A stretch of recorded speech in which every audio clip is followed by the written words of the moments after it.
एकीकडे ठाकरे बंधूंच्या एकत्र येण्याची चर्चा सुरू असतानाच दोन्ही राष्ट्रवादीही एकत्र येण्याबाबत सध्या तुफान उत्सुकता आहे। काल मुंबईमध्ये सहकार विभागाच्या कार्यक्रमात शरद पवार, अजित पवार आणि देवेंद्र फडणवीस एका व्यासपीठावर आले। विशेष म्हणजे एरवी एका कार्यक्रमात एकत्र येऊनही एकमेकांशी न बोलणारे काका पुतणे कालच्या कार्यक्रमात मात्र स्टेजवर एकमेकांशी दिलखुलास बोलताना दिसले। दोन्ही राष्ट्रवादींनी एकत्र येण्याबाबतचा निर्णय पुढची पिढी घेणार आहे असं सूचक विधान शरद पवारांनी केलं होतं आणि त्यानंतर दोन्ही राष्ट्रवादी एकत्र येण्यावर अनेक अंदाज बांधले जात होते। अभिषेक मुठाळ आपले प्रतिनिधी सध्या आपल्या सोबत आहेत। अभिषेक, एरवी कार्यक्रमात एकमेकांना टाळणारे काका पुतणे काल मात्र मंचावरती चर्चा करताना दिसले, एकमेकांशी बोलताना दिसले। वारे कसे बदलतायत राष्ट्रवादीतले?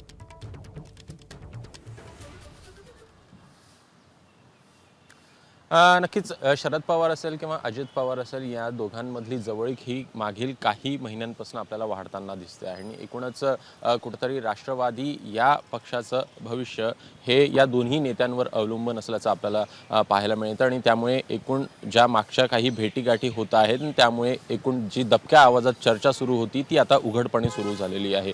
एकूण यामध्ये जर का पाहायचं तर कालचा कार्यक्रम असेल, काल दोघंही व्यासपीठावर आपल्याला पाहायला मिळालेले होते। या अगोदर जर पाहायचं तर 8 मे रोजी एका वृत्तपत्राला दिलेल्या मुलाखतीमध्ये देखील शरद पवार हे बोललेले होते की दबक्या आवाजात जी चर्चा सुरू होती ती आता उघडपणे सुरू झालेली आहे आणि त्यामुळे एकूणच उद्या देखील एक बैठक बोलवण्यात आलेली आहे। स्थानिक आगामी निवडणुका आहेत आणि त्या पार्श्वभूमीवर राष्ट्रवादी काँग्रेस शरद पवार पक्षाकडनं जी जयंत पाटील आहेत त्यांच्याकडनं एक बैठक बोलवण्यात आली आणि त्यामुळे सगळे पदाधिकारी देखील या बैठकीसाठी आपल्याला उपस्थित राहताना पाहायला मिळेल। त्यामुळे या बैठकीमध्ये देखील नेमकी विलीनीकरणासंदर्भात चर्चा होते का हे बघणं देखील महत्त्वाचं असणार आहे। यापूर्वी पाहायचं तर 10 एप्रिल रोजी पवार कुटुंबामध्ये देखील एक मोठा कार्यक्रम पार पडला होता, साखरपुडा झालेला होता। त्यावेळी देखील सगळं कुटुंब आपल्याला एकत्र येताना पाहायला मिळालेलं होतं।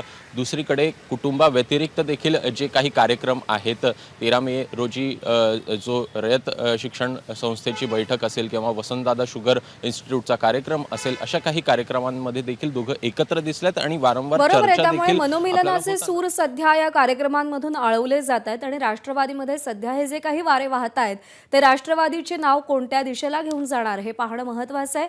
अभिषेक, धन्यवाद दिलेल्या माहितीसाठी। एबीपी माझा, उघडा डोळे बघा नीट।